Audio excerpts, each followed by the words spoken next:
क्या आश्रम के कुछ लोगों ने 6 महीने पहले ही साध्वी की मौत की स्क्रिप्ट लिख दी थी? ये सवाल मैं इसलिए कह रहा हूं क्योंकि ये जो पूरी कंट्रोवर्सी है उसकी शुरुआत ही 6 महीने पहले होती है। साध्वी जब नाबालिग थी, यानी साध्वी ने जब 12 साल की उम्र से कथा करना शुरू किया था, तो आसपास कई लोग थे आश्रम के जो साध्वी की दिनचर्या का ख्याल रखते थे कि साध्वी कब उठेंगी, कब स्नान को जाएंगी, कब खाना खाएंगी, कब कथा करेंगी, कब पूजा करेंगी। सारा जो उनका दिनचर्या था वो आसपास के जो लोग थे क्रू के वो डिसाइड करते थे। मतलब जो उस आश्रम के लोग थे वो थे, उसमें टेक्नीशियंस थे, जो मेड थे जो वहाँ का रसोई संभालती थी, और बाकी के जो सहकारी थे, जो उनके असिस्टेंट थे, और बाकी जो लोग थे जो सेवक थे वो बाकी चीज़ें देखते थे। ऐसे में एक जितेंद्र नाम का शख्स था जो वैसे था तो साउंड मैन, लेकिन वो आश्रम में उसका काफ़ी ज़्यादा इंटरफेरेंस था। मतलब वो लेन देन से लेकर कहाँ साध्वी कथा करने जाएंगी, वो लोगों से डायरेक्ट बात करता था। एक तरह से वो था तो साउंड मैन लेकिन काम करता था मैनेजर का। अब ऐसे में उसका कद बहुत ज़्यादा बढ़ रहा था। उसका नाम था जोगिंदर और उसको जग्गू भी कहा जाता था। उसकी पत्नी है कृष्णा, जो वो भी उस आश्रम में रह रही थी और आश्रम में दोनों पति पत्नी रहकर साध्वी की सेवा कर रहे थे।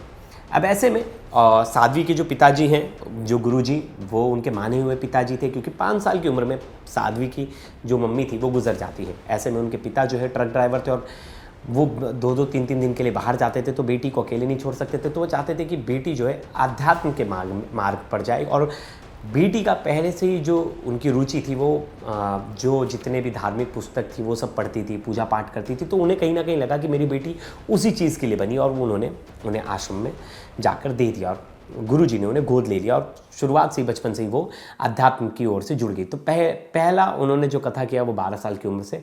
अब ऐसे में जब साध्वी बड़ी हो गई, धीरे धीरे उन्हें साध्वी को एक चीज़ रियलाइज़ हुई कि कुछ लोग जो आश्रम में हैं वो ऐसी गतिविधियाँ कर रहे हैं जो कि आश्रम के लिए ठीक नहीं। यानी किसी से डायरेक्ट बातचीत, पैसे ले लेना साध्वी के नाम पर, साध्वी के नाम पर कुछ काम बोल देना अधिकारियों को, ये सब चीज़ें जो थी वो साध्वी को कहीं ना कहीं पसंद नहीं थी। इसके बाद साध्वी ने अपने यहाँ से 3 लोगों को निकाल दिया, जिसमें से पहला नाम था जोगिंदर, जो कि वहाँ साउंडमैन था, दूसरा उसकी पत्नी, और उसके साथ 2 और सहायक, एक जो था वो ड्राइवर था जो उनकी गाड़ी चलाता था, और एक उस ड्राइवर का हेल्पर। तो ऐसे 4 लोग थे जिनको साध्वी ने अब वहाँ से हटा दिया था। साध्वी की उम्र देखिए 23 साल है, जोगिंदर की उम्र 29 साल है। मतलब ज़्यादा उम्र का फासला नहीं था, 6-7 साल का फासला था, और तब से ही वो साउंड सिस्टम पूरा संभालता था, मेन देखता था और मैनेज करता था स्टेज को। एक तरह से साध्वी कहीं भी प्रवचन या कथा करने चाहती।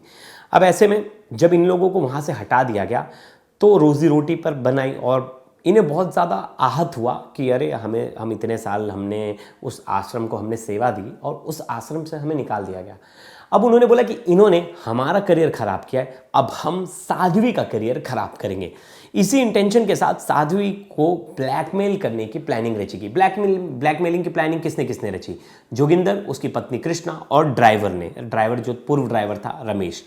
अब इन तीनों ने बोला कि सबसे ज़्यादा साध्वी की हानि कैसे पहुंचेगी? अगर हम उसके चरित्र हनन कर देंगे, यानी उसके चरित्र को हम समाज में बदनाम कर देंगे, हम उस पर सवालिया निशान खड़ा कर देंगे, तो कोई भी साध्वी को कथा के लिए बुलाएगा नहीं, और कह लीजिए कि साध्वी भी एक तरह से बर्बाद हो जाएंगी, और इसका सदमा साध्वी को बहुत ज़्यादा लगेगा।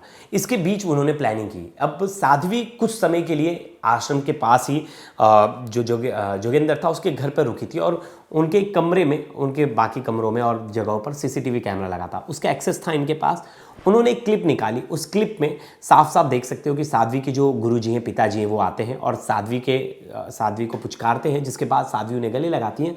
और वो छोटा सा क्लिप जिसमें बाकायदा एक महिला जो है वहाँ उपस्थित है, और अब देखने का नज़रिया होता है, किसी के लिए वो देखने वाला वीडियो वो आपत्तिजनक हो सकता है, किसी के लिए वो बहुत नॉर्मल हो सकता है। तो हर किसी का देखने का अपना वो है, उनका पॉइंट ऑफ व्यू है। और इसी तरह जोगिंदर ने उस वीडियो को सोशल मीडिया पर वायरल कर दिया, ट्वीट पे लिख के कि आप जिसे साध्वी समझते हो साध्वी नहीं, ये देखिए साध्वी आपकी क्या कर रही है। और बाकायदा वो वीडियो बहुत ज़्यादा वायरल हुई और उस पर चर्चाएं शुरू हो गई। अब ऐसे में साध्वी 2 दिन तक चुप रही। तीसरे दिन उन्होंने जाकर पुलिस में इसकी कंप्लेंट की, और उस समय में जो इन्वेस्टिगेशन ऑफिसर थे उन्होंने उन्हें अरेस्ट कर लिया। बाकायदा इन्वेस्टिगेशन में साफ हुआ, जब पुलिस ने उसे अरेस्ट किया जोगिंदर को, तो जोगिंदर ने पुलिस हिरासत में चीज़ बताई कि हाँ, मेरी उससे दुश्मनी थी और मैं उसका बदला लेना चाहता था, इसलिए मैंने साध्वी की छवि को बदनाम करने के लिए मैंने ये पूरा षड्यंत्र रचा और मैंने कट करके उतना ही फुटेज जो है मैंने सोशल मीडिया पर वायरल किया। बाकायदा उस टाइम पे साध्वी जो थी वो डिप्रेशन में थी और वो कहीं ना कहीं उस समय कथा भी नहीं कर रही थी, उस समय वो स्टेज पे नहीं थी और बाद में वो अपने पिता को देखती तो खुश हो जाती, उन्हें लगता कि उनका जो सपोर्ट सिस्टम है वो उनके साथ है। अब ऐसे में वो वीडियो वायरल हो गई और तमाम तरह की बातें साध्वी के लिए की जाने लगी, लेकिन बाकायदा कोर्ट ने इसमें इंटरफेयर किया। कोर्ट ने जो है उन्हें बाद में जेल भी गए और कोर्ट में उसकी अभी वो भी चल रही है, प्रोसीडिंग चल रही है बाकी, लेकिन ये लोग कुछ टाइम बाद जो है बेल पर बाहर आ जाते हैं। अब देखिए, वैसे तो ये एक तरह से किसी की निजी वीडियो को अगर आप वायरल करें, किसी के घर की वीडियो को, एक तरह से वो भी क्राइम है, निजता का हनन है, आप प्राइवेसी किसी की भंग कर रहे हो, आप किसी की वीडियो, तो कोर्ट ने ये पाया कि प्राइवेसी का हनन है पहले तो सबसे बेसिक चीज़, और आप ऐसा नहीं कर सकते, और उसके आधार पर ही उन्हें उनकी रिमांड दी गई 3 दिन की। 3 दिन की रिमांड के बाद वो कुछ महीने जेल में रहे, बाद में एक मुचलके के बाद वो जो है एक फ़ाइन के बाद उन्हें बेल पर रिहा कर दिया गया।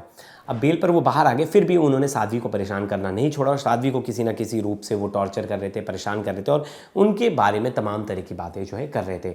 अब साध्वी इस पूरे घटनाक्रम के बाद उन्होंने अब हर जगह जाके स्पष्टीकरण दे रही है कि मेरे पिता हैं, वो वीडियो को गलत तरह से तोड़ मरोड़ कर पेश किया गया, गलत तरीके से उसे प्रसारित किया गया, जिसके बाद मेरी छवि को बहुत ज़्यादा नुकसान पहुंचा। अब ऐसे में कोई आदमी क्या करे, ऐसे में अपनी सच्चाई वो कैसे दिखाए? तो ऐसे में साध्वी ने बोला कि मैं अग्नि परीक्षा देने के लिए तैयार हूँ, और उन्होंने बाकायदा उस समय हमारे जो संवाददाता थे उनसे बात की और उन्होंने कहा कि मैं अग्नि परीक्षा देने के लिए तैयार हूँ, मैं जितने भी गुरु हैं, शंकराचार्य हैं, अगर वो मुझे समय पता और टाइम बता दे, वो जहां बोलेंगे मैं वहां आकर अग्नि परीक्षा दूंगी।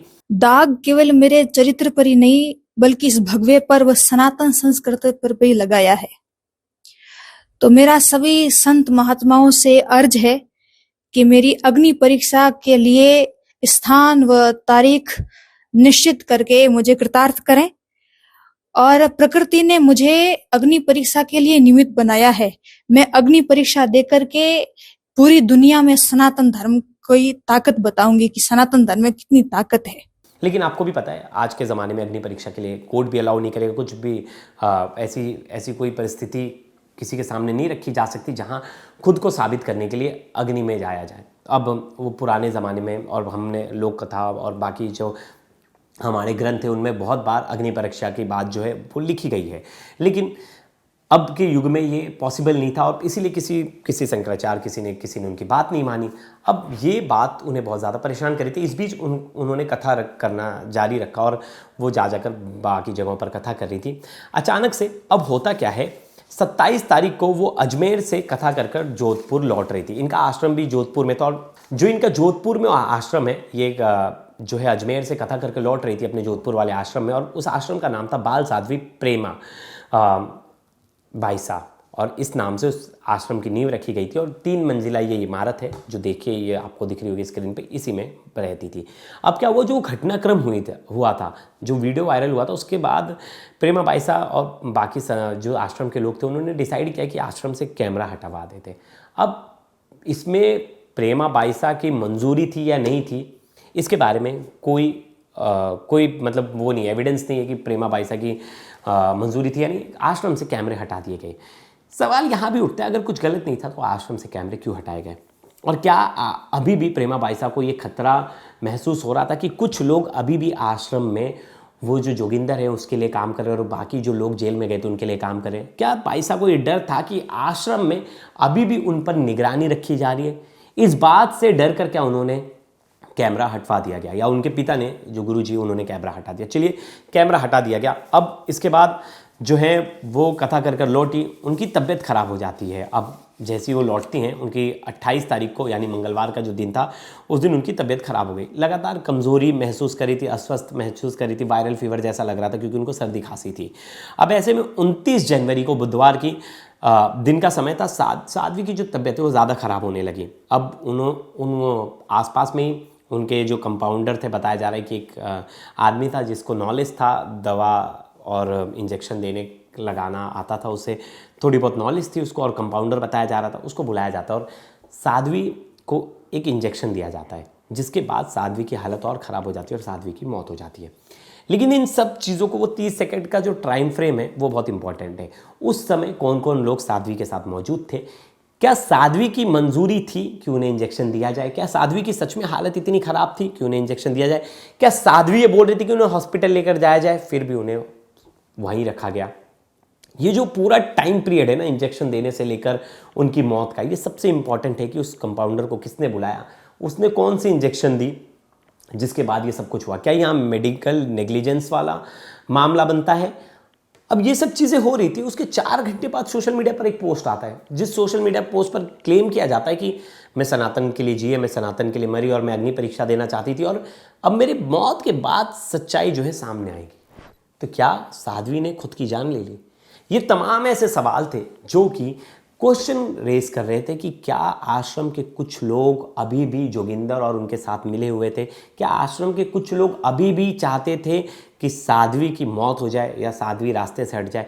क्योंकि जो गुरुजी थे उसके बाद उत्तराधिकारी जो है थी उनकी बेटी थी, और बेटी के पास ही जो ट्रस्ट है और बाकी सब चीज़ों की पावर थी। तो ऐसे में हर किसी के मन में सवाल था कि क्या साध्वी की पूरी प्लानिंग के तहत हत्या कर दी गई है, क्योंकि सवाल उठता है। और ऐसे में फिर उनको हॉस्पिटल लेकर जाया जाता है कुछ टाइम बाद ही, जब, और वो वहाँ पाल रोड पर ही पास में ही, मतलब कुछ देर बाद पास में एक हॉस्पिटल है, प्रेक्षा हॉस्पिटल, जो कि प्राइवेट हॉस्पिटल है। वहाँ डॉक्टरों ने जांच की और मृत घोषित कर दिया साध्वी को। फिर शाम को, रात को शव को एमजीएम मॉर्चुरी लेकर जाया गया जोधपुर में। अब इसके पहले देखिए क्या होता है, हॉस्पिटल में जब उन्हें रखा जाता है तो डॉक्टर कहते हैं कि पोस्टमार्टम करा लो, लेकिन वहाँ उनके पिता जो है पोस्टमार्टम नहीं कराते। तो इस समय पे उनके पिता पर भी सवालिया निशान खड़ा होता है कि उन्होंने अपनी बेटी का पोस्टमार्टम क्यों नहीं कराया। अब देखिए एमजीएम हॉस्पिटल लेकर जाया जाता है क्योंकि साध्वी की मौत की खबर आ गई और बहुत ज़्यादा फिर शोर शराबा होने लगा कि अरे कौन है इसके पीछे और कैसे हो गया। तो अब प्रेशर में पुलिस आ गई और उसी प्रेशर में पोस्टमार्टम कराया गया। लेकिन सवाल है पिता क्यों इन सब चीज़ों से नकार रहे थे पोस्टमार्टम से। अब पिता ने सीधा सवाल या निशान खड़ा कर दिया कि वो जिसने इंजेक्शन लगाया उसकी गलती है, उसने जानबूझकर साध्वी को मारा है। लेकिन वो कभी मीडिया के सामने नहीं आया, लोगों के सामने नहीं आया, लोग उसकी तस्वीर सामने आई ना, अभी तक उसका कोई नाम जानता है। उसको पुलिस ने अभी हिरासत में ले लिया है। इन सब के बीच में पिता मीडिया के सामने आकर रोने लगे और उन्होंने कहा कि मेरी बेटी को अगर तुमने हत्या की है तो बता दो, तुमने ऐसा क्या इंजेक्शन दिया जिसकी वजह से मेरी बेटी मर गई। और देखिए वो मीडिया के सामने कैसे रोकर बिलबिलाकर रो रहे और बता रहे। भगवान भगवान स्वरूप हो सब विपता की घड़ी में जो मेरी इस दुख की घड़ी में जो यहाँ खड़े हैं, सब साधु जी को न्याय दिलाने के लिए, सब न्याय दिलाने के लिए खड़े हैं, सब खड़े हैं। थे बोलो बोलो, उनकी रिपोर्ट लाओ, मेडिकल हर तरह की जन्म से लेकर के ब्रह्मचार्य तक की उनकी रिपोर्ट निकल, मेडिकल करवाओ, आप सब करवाओ, उनको न्याय दिलाओ। महाराज जी आपका मोबाइल कौन ले? वहाँ कुछ लोगों ने उत्पात किया, पुलिस वालों को भी उन्होंने परेशान किया, बहुत परेशान किया। पुलिस ने कहा अब अभी यहाँ से निकलने में फायदे गुरु जी, यहाँ से ये लड़के उलट करेंगे, बदनाम करेंगे, वो मजबूरी, ये समो, ये कंट्रोल नहीं होगे तो गुरु जी से कंट्रोल नहीं होगे। मैंने कहा 4 संत आ रहे हैं, 4 संत आवे, थोड़ा सा रुक जाओ। तो पुष्प को मैं आश्रम में लगा के तो पुष्प अर्पण कर दूं, बाकी तो मैं इसको कुछ नहीं कर पाया, कुछ भी। महाराज कौन है जो आपको बदनाम करना चाह रहा है? कुछ भी वो कौन है जो बदनाम वो आस पास में रहने वाला है, पास में ही रहने वाले, पास में ही साधु संतों बदनाम करने वाला बहुत बहुत उन लोगों ने रिकॉर्ड, वो वीडियो भी अब डिलीट कर देंगे तो आप उन वीडियो में देख लेना कौन लोग उत्पात कर रहे हैं। वो वीडियो अब सोशल मीडिया में आप उस वीडियो सोशल साइट से रिकॉर्ड कर लो, वो हटा देंगे, अब हटाएंगे। लेकिन आप वहाँ से वीडियो रिकॉर्ड, साध्वी जी सुबह ठीक थे, फिर क्या हुआ जो उनको अस्पताल लेके जाना? अस्पताल लेके ही नहीं गए। अच्छा, क्या हुआ? घर पे नॉर्मल जुकाम था, अजमेर कथा करके रात को 1:30 बजे आए, 1:30 बजे अजमेर से कथा करके आए। सुबह उन्होंने अपनी आईडी से पोस्ट की, फिर 10-11 बजे एक और पोस्ट की, और 4:30 बजे और मीडिया हैंडल वाला करके बात पोस्ट के लिए की, और 5:30 पे उसने जिक्र लगते ही सब कुछ तबाह हो गया, सब कुछ तबाह हो गया। वो अग्नि परीक्षा वाली वो पोस्ट वो मीडिया वाले मेरे हैंडल करने वाला वो करण 5:30 पे उन्होंने प्राण त्याग दिए। आईडी कौन कौन हैंडल करते हैं आपके अलावा? एक में ये जो पोस्ट की थी मेरी गाड़ी में बैठ के ड्राइवर ने, मैंने करवाई, वो पोस्ट मैंने करवाई, 2-2.5 घंटे बाद थी, आप देख लेना। 5:30 पे 5:29 पे उन्होंने प्राण त्याग दिया, और वो पोस्ट कितना बची हुई आप देख लेना। वो पोस्ट कितना बजे हुई? 9:28 नौ 28 हाँ, वो गाड़ी में बैठ के मैंने करे उनके अंतिम से पापा सीते तो मुझे नहीं मिला, पर जाने के बाद में तो मुझे उम्मीद है इस धरती की कि मुझे मिल जाएगा। आप सबको बोल देना, मेरे शब्द बोल देना, बाकी मेरा भाग्य है, बाकी तो कुदरत ने जो मंजूर होने मंजूर मुझे मंजूर और क्या करेगा, मेरे बस की बात नहीं है।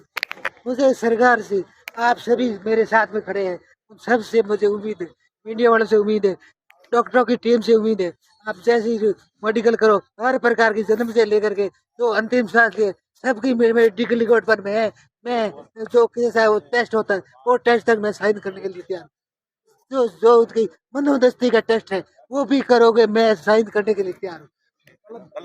मानसिक मन की भावना को टेस्ट भी करना चाहते हो, मैं साइन करता हूँ, जाने के बाद उनको न्याय दिला देना, न्याय पूछे सत्ता न्याय दिला देना, सब मीडिया में न्याय दिला देना। आपरी बेटी। तो आपने सुना, ये थे उनके पिता।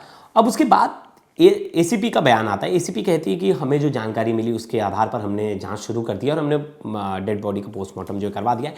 अब अगर शरीर में जहर है तो विसरा रिपोर्ट में उसकी पूरी जानकारी आ जाएगी और मौत का असली कारण क्या है, क्या बुखार हुआ, क्या गलत दवा दी गई, या उन्होंने खुद अपनी जान दे दी, या उनकी हत्या की गई। क्योंकि ये तमाम ऐसे सवाल हैं जो कहीं ना कहीं सवालिया निशान खड़ा कर रहे हैं कि साध्वी की क्या पुरानी दुश्मनी के चलते, पुरानी रंजिश के चलते उनकी हत्या कर दी गई और उनके आश्रम में कोई सीसीटीवी कैमरा नहीं। तो ऐसे कई सवाल थे, बहुत सारे अनगिनत सवाल थे जो कि संशय पैदा कर रहे थे और इन सब चीज़ों का लगता है जल्दी निपटारा हो जाएगा जैसे ही पोस्टमार्टम रिपोर्ट और विसरा रिपोर्ट आ जाएगी, क्योंकि इससे साफ हो जाएगा कि असली कारण क्या था मौत का। क्योंकि बहुत बार हमने देखा है कि दवा को आधार बना लिया जाता है हत्या का। हमने साइनाइड वाला केस देखा, हमने पुणे का केस देखा कि कैसे एक केमिकल देकर हत्या कर दी जाती है और दिखाया जाता है कि उन्हें तो हम दवा दे दी थी, वो बीमार थी। एक नर्स कैसे अपने पूरे परिवार को मार देती है। तो इस तमाम सवालों के घेरे में वो आश्रम है, आश्रम के लोग हैं, क्योंकि आश्रम के लोगों से कहीं ना कहीं एक समय पे जो साध्वी की बनती नहीं थी, क्योंकि उसमें कुछ लोग थे जिनको बाहर का रास्ता दिखा दिया गया था, लेकिन उनसे जुड़े हुए कुछ लोग अभी भी आश्रम में काम कर रहे थे और इस बात की साध्वी को चिंता थी जो उनके आस पास के लोग बता रहे। और जो गतिविधियां हुई, जो बीमार पड़ी, जिस टाइम फ्रेम में ये सब चीज़ें हुई, उसमें कई सवाल खड़े होते हैं और ऐसा लगता है कि अब पुलिस जो है इसमें जांच तेज़ी से करे, क्योंकि इसमें मिनिस्टर्स, पूरे राजस्थान सरकार में इसकी चर्चा हो रही है, पूरे राजस्थान में इसकी चर्चा है और उनका जो पोस्ट है अपने आप में बहुत कुछ बतलाता है। तो ऐसे में देखना होगा कि आगे इस जांच में क्या निकल कर आता है और क्या तथ्य हैं जो सामने आते हैं जिसके बाद इस पूरी मिस्ट्री पर से पर्दा उठ पाएगा। तो ज़्यादा जानकारी के लिए क्राइम तक के साथ जुड़े रहिएगा। क्राइम तक पर हर एक छोटी अपडेट साध्वी की मौत से रिलेटेड हम आपको देते जा रहे हैं, तो पूरी डिटेल में इन्वेस्टिगेशन भी करें, साथ साथ पुलिस जो जानकारी दे रही है वो जानकारी आप तक लेके आ रहे हैं। तो दोस्तों इस वीडियो पर आपकी क्या राय जरूर बताएगा। तब तक के लिए धन्यवाद।